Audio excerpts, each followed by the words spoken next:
पक्का तुम्हारी बुआ आई होगी। जाओ बेटा देखो, अगर तुम्हारी बुआ आई होगी ना तो कह देना मम्मा घर पे नहीं है। जाओ। नमस्ते बुआ।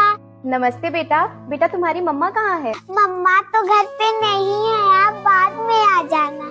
ठीक है बेटा। अरे किसका फोन आ रहा है? तेरी दादी फोन कर रही है, पक्का पैसे मांगने के लिए फोन कर रही है। ले बेटा तू बात करके बोल दे मम्मा नहाने गई है, अब बाद में बात करेंगे। हेलो दादी। हेलो बेटा, तुम्हारी मम्मा कहाँ है?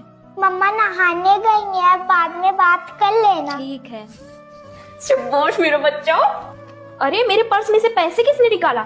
जरूर पंछी ने निकाला होगा। अभी बता पंछी, तुमने मेरे पर्स से पैसे निकाले? नहीं मम्मा, मैंने नहीं निकाला। क्यों मार रही हो उसे? माँ देख रही हो चोरी करके कैसे झूठ बोल रही है। झूठ बोलना तो उसे तूने ही सिखाया है, जैसा सिखाओगी वैसा ही ना पाओगी। बच्चों की पहली शिक्षा घर। भाभी जी खाना बन गया? हाँ, दाल चावल बन गया, बस रोटी सब्जी बाकी है। क्या अभी बाकी है?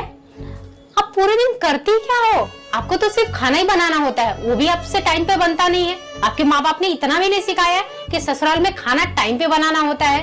इतनी छोटी सी बात पे आप मेरे माँ बाप पे क्यों जा रहे हो? अरे अरे अरे, अभी शादी को सिर्फ 2 महीने हुआ, 2 महीने में अपना रंग दिखाने लगी। ननन जी, इतनी छोटी सी बात पे आप इतना बड़ा बतंगड़ क्यों बना रहे हो? आज तो मुझसे जुबान लड़ा ली, दोबारा मुझसे जुबान लड़ाई ना तो जुबान काट दूंगी और बोरिया बिस्तरा उठा के सीधा मायके में पटक दूंगी तुम्हारा। समझी तुम? अच्छा, ये तुम्हारा ससुराल है, तुम्हारा मायका नहीं जो तुम्हारी मनमर्जी चलेगी। यहाँ पर सिर्फ मेरी चलेगी। समझ में आया तुम्हें? तो टाइम पे खाना बनाना। ननन जी, आपकी भी शादी होगी, आपके ससुराल में आपको आपकी जैसी ननन मिलेगी।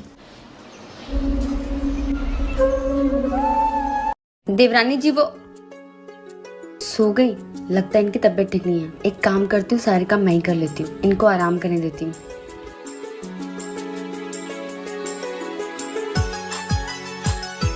भाभी, अच्छा तो छोटी बहू आराम कर रही है और बड़ी बहू काम कर रही है।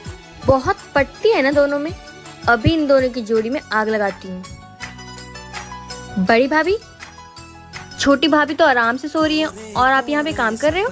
वो देवरानी जी की तबीयत खराब थी ना, तो मैंने सोचा मैं ही काम कर देती हूँ, आज उनको आराम करने देती हूँ। भाभी देखना कहीं ऐसा ना हो जाए वो आराम कर करके इस घर की महारानी बन जाए और आप सारा काम करके इस घर की बस नौकरानी बन के रह जाओ। नहीं छोटी, इसमें नौकर वाली क्या बात है? वो काम करे या मैं काम करूँ, घर तो हम दोनों का ही है ना। अभी आपकी शादी नहीं हुई है ना, जब आपकी शादी होगी तब आप अच्छे से समझ जाओगे रिश्तों की अहमियत। रिश्तों की कदर करने वाले ही रिश्ते बचा पाते हैं। क्या मैंने सही कहा? भाभी क्या कर रही हो? कुछ नहीं दीदी, बस अब सारा काम खत्म करके फ्री हुई, अब सोने की तैयारी कर रही। भाभी यार मुझे बहुत नींद लग पड़ी है और कल मेरी असाइनमेंट सबमिट होगी, आप ये असाइनमेंट बना के सो जाना। ठीक है दीदी। बहू, रात के 2 बजे तू ये किताबें लेके क्या कर रही है? माँ जी दीदी की असाइनमेंट बना रही हूँ। अच्छा, दिन को घर के काम करती है और रात को इसकी असाइनमेंटें बनाई जा रही हैं। तो माँ जी क्या करूँ, दीदी दे गए तो तू मना नहीं कर सकती। बेटा जब तक तू ना बोलना नहीं सीखेगी तू ऐसी पिसती रहेगी, ना तेरी खुद की नजरों में इज्जत होगी ना तेरी कोई और इज्जत करेगा। ऐसे तो कल को गांव की कमला तुझे कपड़े धोने दे जाएगी, सरला तुझे बर्तन धोने बुला लेगी, तब भी चली जाएगी। नहीं माँ जी, बेटा ना बोलना सीख। जरूरी नहीं है कि तू हर किसी का हर कोई काम करे, तेरी खुद की भी तो जिंदगी है। हाँ जी माँ जी, आज जो हुआ सो हुआ, आगे से ध्यान रखना। मेरी बहू कमजोर नहीं, मेरी बहू स्ट्रॉन्ग है। ठीक है माँ जी।